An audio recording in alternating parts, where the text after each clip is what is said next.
We've all heard of the polio vaccine. I'm sure we've all gotten it. Have you ever heard of the woman behind the polio vaccine? I bet not. Henrietta Lacks was a Black woman who died at the age of 31 from cervical cancer. Her cells were donated to science and research without her permission. Her cells led to many scientific discoveries and were labeled as the first immortal cells.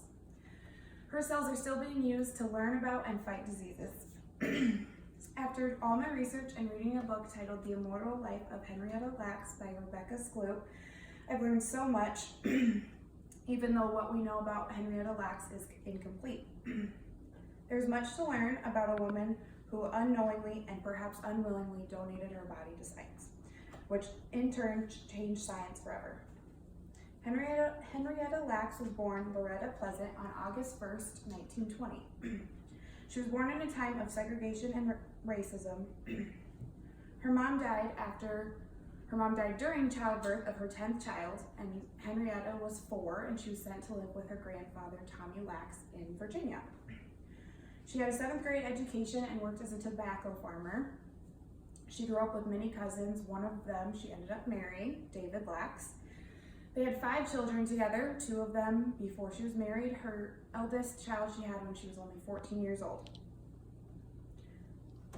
4 months after her last child, she was diagnosed with cervical cancer. Leading up to her diagnosis, she had many health issues. She complained to family members and her doctors about a knot in her womb, and she had bleeding outside of her normal menstrual cycle. Her doctor thought it to be syphilis. She tested negative, so he sent her to Johns Hopkins to have another doctor look at her. Johns Hopkins was one of the only hospitals in the area that would treat Black people at that time, per their website. The doctor there biopsied her mass, took cells from her healthy cervix and from her tumor, and donated them to research without her consent. She was diagnosed with a malignant epidermoid carcinoma. It turns out she was actually misdiagnosed, but her treatment would have remained the same. She was treated with radium. They would bring her to the hospital. They would insert tubes of radium in and around her tumor, and then have her sit in the hospital for a few days, take them out, send her home. She'd come back and get an x-ray. She had multiple treatments like that, but her cancer spread rapidly and the treatments did not work. Her cancer ultimately led to her death, per Lucy Nelson Rees and Hutchins at the Archives of Pathology. She went in for a normal treatment on August 8th, 1951, and she was admitted for severe abdominal pain. She ended up staying in the hospital until she died on October 4th of the same year. After she passed, an autopsy was performed, and per Lucy Nelson Rees and Hutchins, there were many tumors throughout her abdomen. The first scientist to study Henrietta Lacks cells was George Guy. He nicknamed them the HeLa cells. They were the first cells to divide and multiply without dying. They were labeled immortal. Morley Olowenstein at Discover magazine states that they were no longer human, meaning that they became their own species, evolving and reproducing on their own, just like we do. The HeLa cells were sent all over the world. They were part of many studies, including sensitivity studies. They were used for nuclear testing. They were even sent to the moon.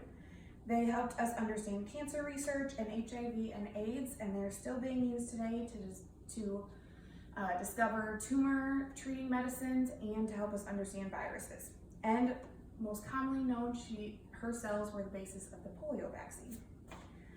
Henrietta Lacks was born in a world of much racial prejudice. She was an uneducated Black woman who had cervical cancer, and her tissues were donated without her consent, which was not uncommon in the time.